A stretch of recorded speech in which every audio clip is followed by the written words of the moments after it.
안녕하세요.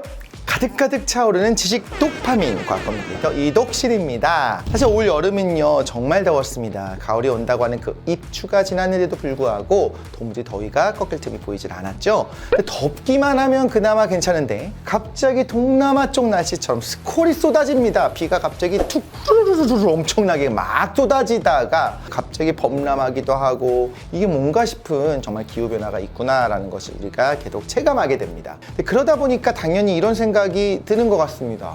무협지 같은 데 보면 이런 얘기가 나옵니다. 인간도 자연의 일부다. 그럼 인간이 자연의 일부니까 우리의 모든 활동이 그냥 자연이 하는 활동 아니겠습니까? 그럼 인간의 의지로 우리가 자연을 좀 어떻게 바꿔볼 수 있지 않을까라는 생각이 들기도 하는데 과학적으로 가능합니다. 선선한 여름, 따뜻한 겨울을 위한 인공계절 기술이 사실 연구되고 있고요. 실제로 어느 정도는 실험실 환경이지만 존재하고 있기도 합니다. 그러면 도대체 왜 이 기술을 안 쓰고 이렇게 괴로운 여름을 그대로 우리는 보냈을까요? 지구를 컨트롤하는 이런 인공계절 기술의 빛과 어둠이 무엇일까요? 오늘 이독실과 함께 과학 도파민을 가득 채워보도록 하겠습니다.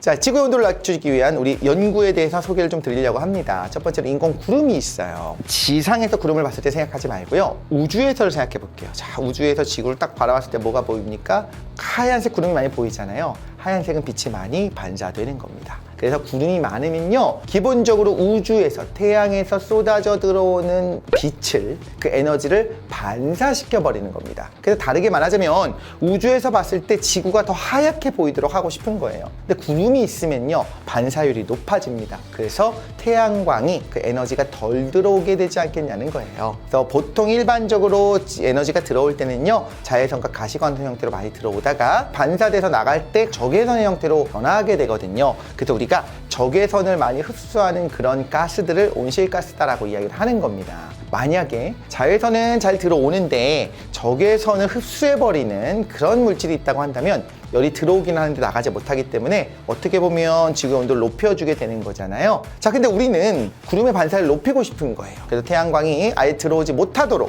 가능하면 많이 반사시키고 싶은 거거든요. 첫 번째 방법이 바로 이산화황을 대기 중에 주입하는 겁니다. 그래서 이산화황이 태양 광선을 반사시키도록 구름을 형성하게 할 수가 있습니다. 매년 적도 위로 50년 동안 이제부터 500만 톤의 이산화황을 주입하면 됩니다. 그럼 지구 표면을 화씨 1도 정도 낮출 수 있다고 합니다. 물론 진지하게 생각하시는 분은 없을 거라고 봅니다. 이산화황은 당연히 오염 물질인 거죠. 자연에 있는 이 토양도 오염을 시키게 되고 식물들도 죽게 되고 여러 가지 문제들이 생길 수가 있겠죠. 그것까지 고려했을 때 그래서 성층권에 사람이 살고 있지 않은 곳에 뿌리는 거에 대한 아이디어 정도는 제시할 수 있었지 않았을까 싶기도 합니다. 자연에서 이렇게 이산화황이 성층권 이상으로 올라가는 그런 일들이 벌어지느냐? 가끔 일어납니다. 바로 화산이 분화할 때 그렇습니다.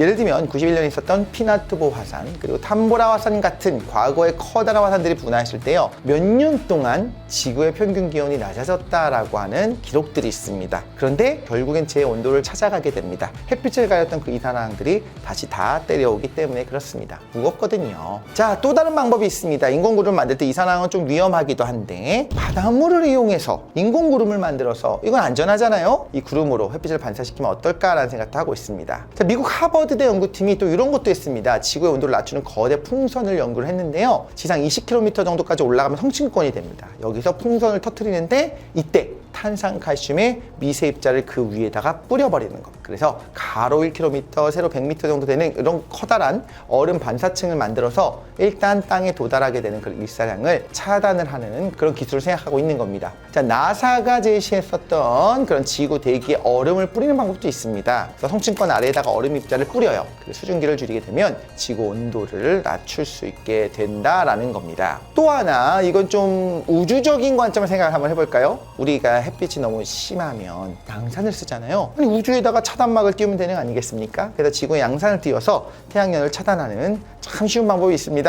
누가 그 양산을 펼 것인가가 문제가 되겠죠. 처음에 말씀드렸던 것처럼 이산화황의 경우에는요 인공화산을 통해서 이걸 비슷하게 만들면 되지 않을까라는 좀 정신 나간 생각을 하기도 합니다. 이산화황뿐만 아니라 인공화산이 폭발하게 되면 화산재가 어쨌든 성층권에서 햇빛을 반사시키는 효과가 있지 않을까 생각이 들기도 합니다. 만약에 영구적으로 방식으로 자연을 변화시키게 된다고 하면 물론 위험성은 있겠죠.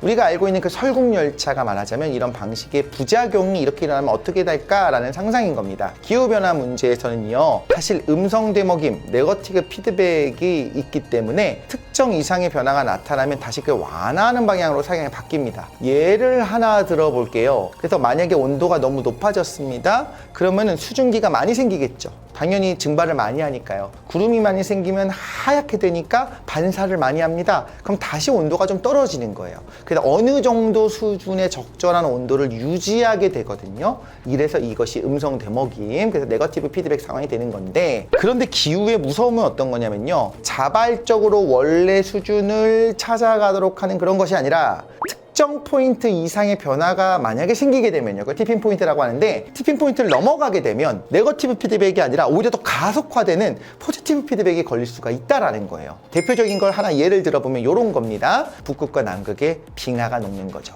북극은요, 하얀 빙하 때문에 거기서 태양 에너지를 계속 반사하고 있는 곳이었습니다. 근데 북극의 빙하가 많이 녹게 되면 그럼 더 많은 햇빛을 받기 시작하는 겁니다. 그래서 온도가 더 빨리 상승할 수가 있어서 어느 한계를 넘어가면 걷잡을 수 없을 수 있다라는 겁니다. 그래서 우리가 1.5도에서 2.5도 이내로 지금 온도 증가를 막으려고 전 세계가 노력을 하고 있는 겁니다. 네거티브 피드백, 또 안정적인 음성 되먹임의 예가 또 하나 이산화탄소 같은 것이 있겠네요. 자연적으로 이산화탄소 농도가 높아졌습니다. 광합성을 잘 하겠죠? 그럼 식물이 개체수가 늘어나면서 이산화탄소가 너무 흡수되니까 이산화탄소가 줄어듭니다. 그럼 다시 식물이 잘 안 자라겠죠? 이러면서 균형을 찾아가야 되는데요. 문제는 지금 이산화탄소 농도가 많이 올라갔습니다. 뭐 식물이 잘 자랍니까? 우리가 식물이 자랄 공간이 있기는 있나요? 그렇지가 않죠. 그래서 이렇게 단편적으로 좁게 보면 여러 가지 피드백들이 있습니다만 전체적으로 봤을 때 한 방향으로 지금 가고 있는 게 문제인 것 같아요. 사실 인위적으로 지구의 온도를 낮추기 위한 기술들은요, 대부분 음성 되먹임이 있기 때문에 큰 효과가 없이 금세 원래 상황으로 되돌아갈 거고, 그래서 비용과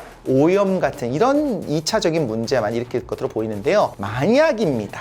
설국열차처럼 예측하지 못한 방식으로 만약에 양성 되먹임이 일어나게 된다면 큰 문제가 발생할 수도 있지 않을까라고 우려하는 분들도 분명히 있을 겁니다. 자, 그런데 지구의 열을 우주로 내보내는 방법도 당연히 연구하고 있겠죠. 햇빛을 우주로 반사시켜서 내보내는 이런 기술들이 뭐라고 부르느냐, 태양 복사 조절 기술이라고 해서 SRM이라고 합니다. 솔라 레디에이션 매니지먼트죠. 그래서 지구에서 발생한 열을요, 우주로 쏘아 올려서 건물을 식히는 그런 페인트 같은 것들에 대한 연구들이 진행이 되고 있는 겁니다. 이 정도 기술이 만약에 있다라고 한다면 계절의 변화, 너무나 이런 살인적인 더위, 살인적인 추위는 좀 우리가 완화시키는 방향으로 갈 수 있지 않을까라는 생각이 들긴 합니다. 그래서 미국, 중국, 러시아, 일본 같은 37개국에서 150여 개 이상의 날씨 변조 프로젝트가 이미 수행 중에 있습니다. 자, 그런데 이런 인공구름부터 시작해서 여러 가지의 당연히 문제점이 있습니다. 황을 주입한다고 했었잖아요.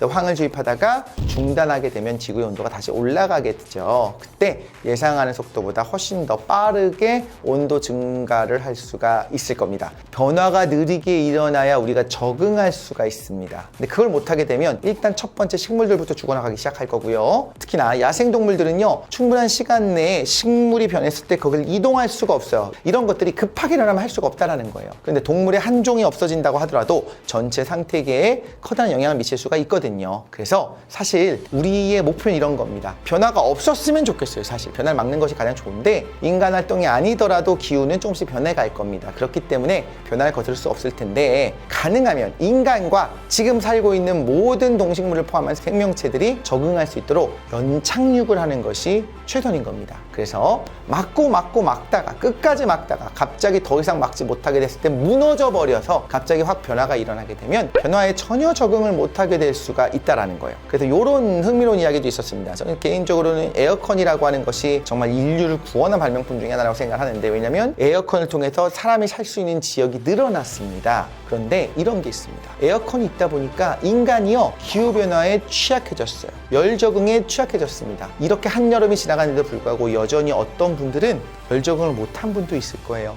직장도 시원하죠. 집도 시원하죠. 차를 타고 이동하는 내내 한 번도 35도씨, 40도씨 정도 되는 그 온도에 노출되지 않은 분들이 있을 텐데 이건 인간의 적응력을 떨어뜨리는 걸 수도 있습니다. 자, 인공광어도 부작용들이 있어요. 화학물질이 사용되니까 결과적으로 환경을 오염시키는 거겠죠? 그래서 2009년 11월에 이런 이야기도 있어요. 중국 베이징에서 때이른 첫눈이 왔는데 그게 갑자기 폭설로 또 바뀌었습니다. 아니, 첫눈은 보통 폭설은 아니거든요. 폭설로 변했던 게 바로 그 이유 때문이라는 이야기도 있습니다. 자, 오늘은요, 우리 인간이 인공적으로 기후와 계절을 과연 바꿀 수 있을까에 대해서 다양한 관점으로 한번 이야기를 해봤는데요. 인간이기에 마땅히 같이 짊어져야 되는 숙제인 겁니다. 여러분은 어떻게 생각하십니까? 만약에 이런 기술이 있다면 사용하는 것이 좋을까요? 여러 가지 윤리적인 문제가 있을 수 있겠죠. 여러분의 의견이 궁금합니다. 앞으로도 여러분을 둘러싼 과학에 관한 질문들을 풀어드리고 잡다하지만 알찬 지식들을 팡팡 전달해드리도록 하겠습니다. 감사합니다.